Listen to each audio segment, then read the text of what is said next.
There was a man of Shuzhou by the name of Liang Yan, who, for a long time, suffered from a chronic sneezing condition.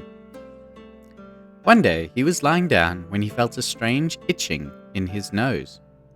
He jumped up and gave a large sneeze. A creature jumped out and landed on the ground, no bigger than the tip of a finger. In appearance, somewhat like a tiny clay figurine of a dog. He sneezed again, and another creature fell to the ground. 4 times this happened, by which stage there were 4 little creatures wriggling on the floor, sniffing at each other. Then, all of a sudden, the strongest of them devoured the weakest and grew at once noticeably larger. In a trice, it had consumed the other 2 as well. It was now the sole survivor and had grown larger than a squirrel. It stuck out its tongue and licked its lips.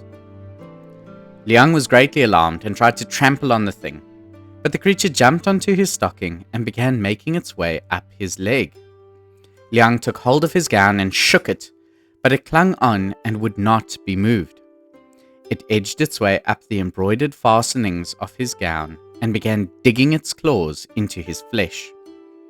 Whereupon Liang, in sheer terror, tore off the gown altogether and threw it on the ground. But when he felt his midriff, the creature was still firmly attached. And when he tried to push it off, he was unable to dislodge it. He pinched it, and when he did so, he felt the pain himself. It had become a growth, a part of him, its mouth and eyes permanently closed, like a dormouse.